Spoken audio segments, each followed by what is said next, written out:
బాదం మిల్క్ అంటే ఇది ఇలా కూడా ఉంది, మన కూల్ డ్రింక్ బాటిల్ లాగా. ఇక్కడ ఫేమస్ అంట, బీచ్లో పెట్టి అమ్మేస్తున్నారు. ఇప్పుడే డిన్నర్ అయితే చేసి వచ్చాము, చాలా టైర్డ్గా ఉంది.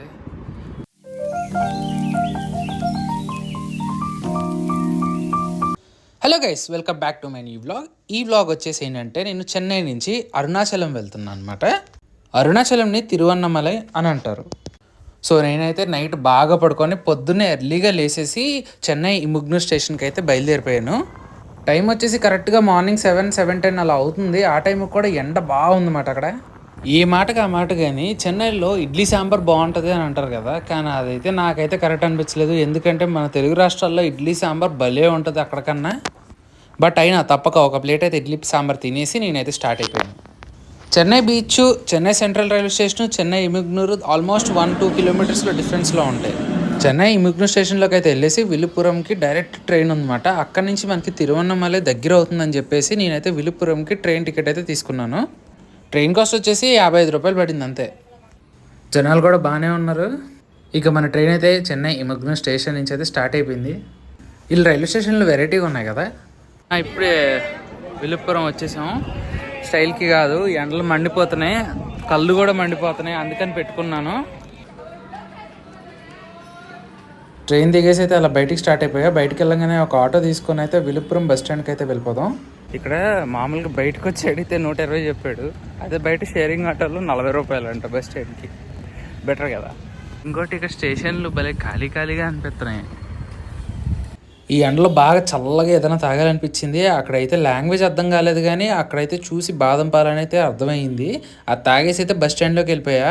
ఇక్కడ రాగానే నాకు ఇంకో చిన్న డౌట్ ఏంటంటే, బస్సులన్నీ మన సైడు బస్సు ఫేసింగ్ ఫ్రంట్గా ఉంటుంది కదా, వీళ్ళేమో రివర్స్లో పెట్టారు జంక్షన్లో. ఒకవేళ మీకు సమ్మర్ సీజన్ అంటే ఇష్టం ఉంటే కనుక మీరు వింటర్లో కూడా చెన్నై వెళ్ళిపోండి, అక్కడ సమ్మర్ని అయితే ఎంజాయ్ చేస్తారు. సో తిరువన్నమలైలో అయితే దిగేసి డైరెక్ట్గా రూమ్కి అయితే వెళ్ళిపోయాం. దిగేసరికి ఆల్మోస్ట్ 2 o'clock అయిపోయింది మధ్యాహ్నం. సో కాసేపు అలా రెస్ట్ తీసుకొని ఏమైనా తినేసి వెళ్దామని చెప్పేసి ఇంక రెడీ అవుతున్నమాట. ఇక్కడైతే పక్కనే హోటల్ ఉంది. వెళ్ళంగానే మంచిగా అరిటాక్ వేసి 2 పరోటాలు ఎట్టి, ఒక ఆలూ కర్రీ ఎట్టి, అందులో ఒక బఠానీ కర్రీ కూడా ఇచ్చారు. అది బఠానీ క్యారెట్ మాట. మన దగ్గర పరోటాలు ఉన్నట్టు లేవు భయ్య, ఏంటో కొంచెం ఇడ్లీ టైప్లో ఉన్నాయి. లోపల పైకి క్రిస్పీగా, లోపల ఇడ్లీలాగా ఉన్నాయన్నమాట. ముట్టుకుంటే పొరలుగా వచ్చేస్తున్నాయి. తినేసాక ఒక మంచి ఫిల్టర్ కాఫీ తాగేసి ఇంకా టెంపుల్లోకి అయితే వెళ్ళి దర్శనం చేసుకుందామని అయితే స్టార్ట్ అయిపోయాను. యాక్చువల్లీ నేను వెళ్ళిన ముందు రోజు అయితే గురు పౌర్ణమి అన్నమాట. సో అక్కడైతే ఆ ఎఫెక్ట్ అయితే బాగానే ఉంది, జనాలు బాగానే ఉన్నారు. ఈ గోపురం అయితే టెంపుల్కి మెయిన్ గోపురం అంట, చాలా హైట్లో ఉంది అసలు, మన చార్మినార్ లాగా. కరెక్ట్గా మేమైతే ఒక 4:30-4:40 టైంలో అయితే మేమైతే స్టార్ట్ అయిపోయాం టెంపుల్ లోపలికి వెళ్ళడానికి. మన ఇన్స్టాగ్రామ్ అకౌంట్స్లో, యూట్యూబ్లో, రీల్స్లో చాలాసార్లు చూసి అబ్బా భలే ఉందనుకున్నా, కానీ న్యాచురల్గా డైరెక్ట్గా వెళ్ళి చూస్తే భలే అనిపించింది. ఇక్కడ ఈ టెంపుల్ లోపలైతే రమణ మహర్షి ఆశ్రమం కూడా ఉంటుంది, అది చాలా బాగుంటుంది, ఇది మిస్ అవ్వకండి. ఇలా ఈ గోపురాలు అయితే గుడి చుట్టూ ఉంటాయి అన్నమాట. ఇలా లైన్లో వెళ్తూ ఉంటే కూడా అక్కడ ఒక మినియేచర్ సెటప్ చేశారు, ఆ మినియేచర్ని కూడా చూపిస్తాను, భలే అనిపిస్తుంది చూస్తే. ఈ టెంపుల్ యొక్క కన్స్ట్రక్షన్ వచ్చేసి చోలాస్ డైనాసిటీ టైంలో అయితే కన్స్ట్రక్షన్ జరిగింది. 1500 years అయితే మనల్ని పరిపాలించారన్నమాట చోలాస్. సో వాళ్ళ పీరియడ్లో ఏంటంటే ఇలా చాలా టెంపుల్స్ అయితే కన్స్ట్రక్షన్ చేశారు. ఆ తర్వాత ఏంటంటే విజయనగరం, తర్వాత హొయసాల డైనాసిటీస్ కూడా వచ్చేసి టెంపుల్స్ని అయితే నిర్మాణించడం జరిగిందన్నమాట. ఇదిగో నేను చెప్పాను కదా ఒకటి మినియేచర్ సెటప్ చేసే టెంపుల్ అని, ఇదే మాట, చాలా బాగుంది చూడడానికి. ఇంక ఇక్కడ లోపలికి అయితే వెళ్ళేసి చూద్దాం ఎలా ఉందంటే. నాదైతే ఒకటే మాట, కళ్ళు చెదిరిపోయేలాగుంది వర్మ, వర్త్ అంతే, అంత బాగుంది తెలుసా లోపల. ఇంకా లోపలికి వెళ్ళి నేను వీడియో తీసి పెట్టాను అనుకో, ఇంకా మీకేముంటుంది, మీరు కూడా వెళ్ళి చూసి రండి. నేనైతే చూశాను, అది నెక్స్ట్ లెవెల్ అసలు, ఎంత బాగా అనిపించింది అంటే అంత బాగా అనిపించింది. లోపలికి వెళ్ళాక ఇక్కడ గుడిలాగా మనకి తీర్థాలు ఎవరో అక్కడ డైరెక్ట్ విభూతి ఇస్తారు, వచ్చేసేటప్పుడైతే ప్రసాదం కూడా ఇస్తారు. ఇంకా అక్కడి నుంచి అయితే బయటికి వచ్చేసిన తర్వాత ఇక్కడి నుంచి 14 కిలోమీటర్లు మనం గిరి ప్రదక్షిణ చేయబోతున్నాం వితౌట్ షూస్. నాతో పాటుగా మా శ్రావణ్ సార్ కూడా ఉన్నారు, ఆయన నేను కలిసి చేస్తున్నాం అన్నమాట. ఈ 14 కిలోమీటర్ జర్నీలో కూడా ఒక్కొక్క దగ్గర ఒక్కొక్క టెంపుల్ ఉంటుంది. ఆ టెంపుల్స్ అన్ని విజిట్ చేసేసి మళ్ళీ ఎక్కడైతే స్టార్ట్ చేసామో అక్కడికి మళ్ళీ తిరిగి వస్తాం అన్నమాట. మీకైతే ఏ కన్ఫ్యూజన్ ఉండదు, ఎక్కడ పడితే అక్కడ మనకి మ్యాప్స్ ఉంటాయి. కాకపోతే బీ కేర్ఫుల్, నైట్ టైం వెళ్ళేటప్పుడు మాత్రం చాలా జాగ్రత్తగా వెళ్ళండి, ఒక్కొక్కరు మాత్రం వెళ్ళకండి. ఒకవేళ మీకు కనుక కాలు నొప్పులు వస్తే ఇలా మసాజ్ చేసుకోవడానికి కూడా కొన్ని సెంటర్లు ఉంటాయి, వెళ్ళేసి డబ్బులు ఇచ్చేసి చేసుకోవచ్చు. 10-20 రూపీస్ తీసుకుంటారు అంతే.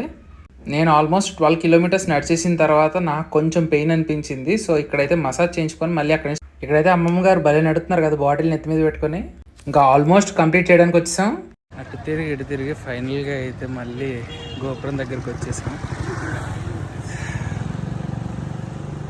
ఎక్స్పీరియన్స్ అంటారా, నా కళ్ళలో తెలుస్తుంది కదా అంతే.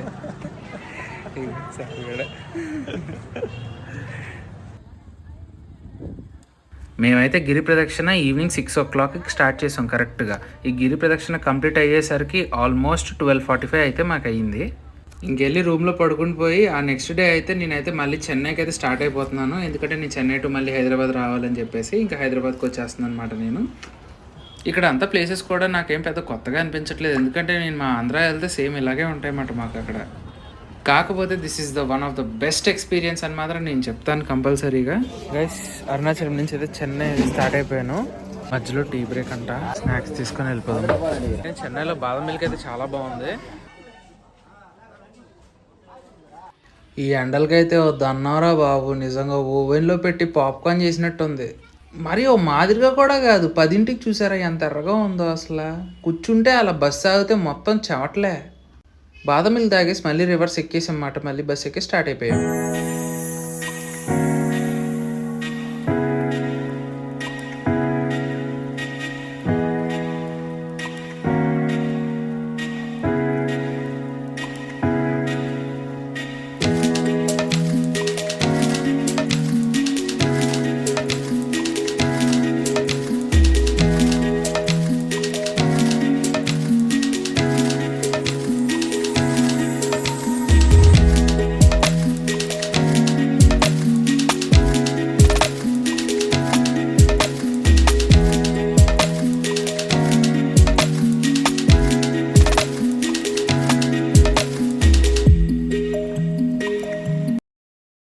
ఇదేంటి నాకు అసలు అర్థం కాలేదు.